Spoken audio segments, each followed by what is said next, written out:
Okay, so now we're doing the direct labor variances. Continuation of the blue jean problem. Western Rider produces jeans and made and sold 5,000 pairs. Okay, that was the actual quantity that they made. I need a better marker than this. They estimated 4,000 direct labor hours. That was the budgeted number, and an estimate of $9 per direct labor hour. The actual hours worked were 3,850 at a wage of $10 per direct labor hour. So now we're gonna do in this case, actual hours times actual rate. You need to set it up in this manner. Over here, you're gonna have standard hours times standard rate. So let's calculate those two first.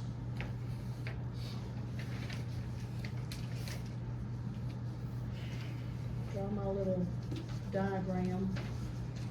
Isn't this fun drawing these little things? Get to use all my colored markers here. All right, actual hours, we said 4,000 direct labor hours at, wait, that's not right. I picked up the wrong one, isn't it? 3,850, y'all. Catch me. At $10 an hour. Where am I here? Charles, are you up next? What is that? Or have you already done one for me? I can't remember. No, I can do this. Okay. 38,500. Okay, so that was what we paid our workers. We budgeted though 4,000 hours, and we estimated we were gonna pay them $9 an hour. So what is that? Forgive me, y'all are I don't know everybody now, so. 36,000. Is it even? I don't know. I'm going with y'all. Okay, so total direct labor variance, meaning the difference between what we actually paid and what we budgeted, will be what, Hunter? Take the 2,500, okay? And using our rule here, if it's positive, then it's gonna be unfavorable, but let's kind of analyze that. We're looking at an actual amount, 38,500, which is greater than a budgeted amount, so actual is greater than our budgeted or our standard, so it's unfavorable. So we spent more on our labor workers than we expected, and the boss wants to know, why did you do that? And so you have to give him an answer. And we're gonna split this into two parts.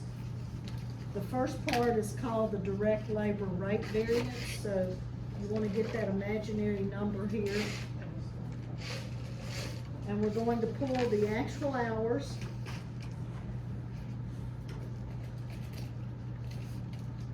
I'm looking for a different colored marker. Actual hours. And we're going to take the standard rate and multiply those to get these two variances. So 3850 actual times our $9 standard rate. Holly? 34,650. So here we want the direct labor rate variance. And it's the difference between what we actually spent, 38,500, and this imaginary number, 34,650. What is it called?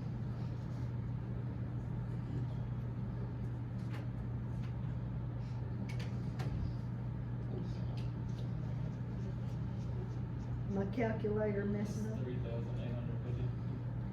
3,850. 30,850? 3,800. Oh, 3,850. I don't have my answers, so y'all check, is that right? Mm-hmm. Okay. And it's positive, right? So it's gonna be unfavorable. Now, let's analyze this. We paid them $10 an hour.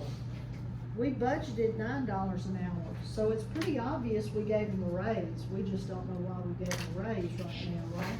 Because they were This- doing a good job. There you go, we're gonna find that out on the other side. Okay, we're gonna see if they were efficient enough to deserve a raise. See, this ties into management and human resources, y'all get that? Okay, so, gave them a raise. So were they doing a good job? We're gonna find that out. We don't know why we gave them a raise. Another reason we may have given them a raise is because the labor union forced us to give them a raise. That's a possibility, right? And that happens sometimes. Any other reason that you can think of? Good job, you get it based on merit. Minimum wage went up. Yeah, minimum wage went up, cost of living, okay? So, minimum wage up, or cost of living raise, okay, so. Can you think of anything else that you wanna add in there before we move on? Alright, so let's fill in down here. It says the actual direct labor hours, 38,500. The imaginary number was 34,650. When you take the difference, 38,500 minus 34,650, you're going to get that 3,850. And we said that it was unfavorable, and the reason why is all of these reasons. So let's find out if they were efficient enough to deserve a raise and see if we can tie this into the material situation. Over here, the budget down at the bottom is the direct labor time or hour variance. They also call it the efficiency variance. So direct labor time, I'm gonna just mark in here efficiency because it has been referred to as the efficiency variance. And that's the difference between the imaginary number, 34,650, and your budgeted number. So coming across, Logan, could you do that?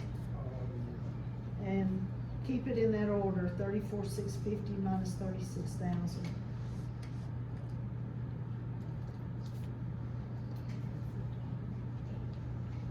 Negative 1350. Okay, now, the negative tells you it's favorable. Okay, so let's figure out why. Here you're looking at time, so you want to focus in on their hours. They worked 3,850 hours, and we budgeted them 4,000 hours. So they were efficient, okay? They worked fewer hours than we budgeted. So efficiency doesn't come into play.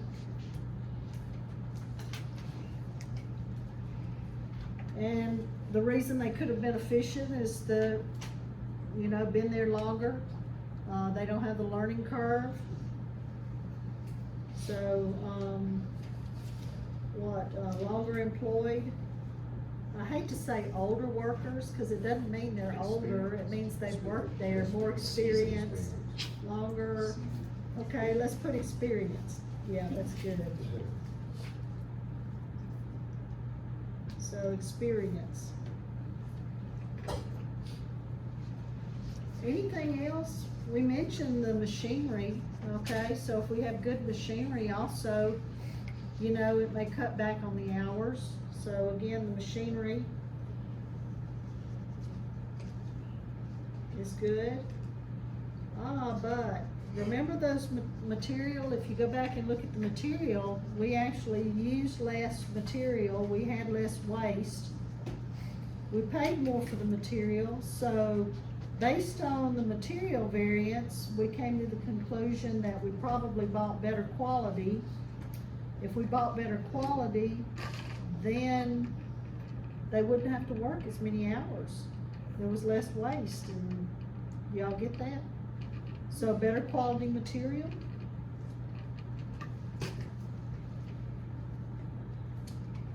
Now, here's the way I'm gonna frame that. I would say that probably not so much on the machinery. If I'm gonna give a report to my boss, I'm gonna say, okay, we bought better quality material at a higher cost. Therefore, our workers didn't waste as much material.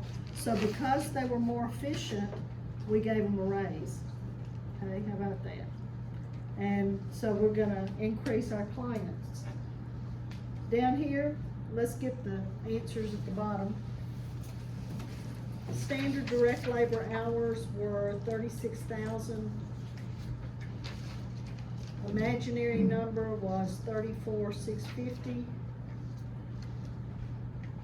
Starting with the middle number, the imaginary, I need to write a book and call it the new imaginary number. I'm sure you'll never find that word in a book, an accounting book. The difference here is minus 1,350. We said it was favorable, and we said the reasons were up there. Anything else we wanna add to this one? Y'all good with that? Well, here's the deal, we're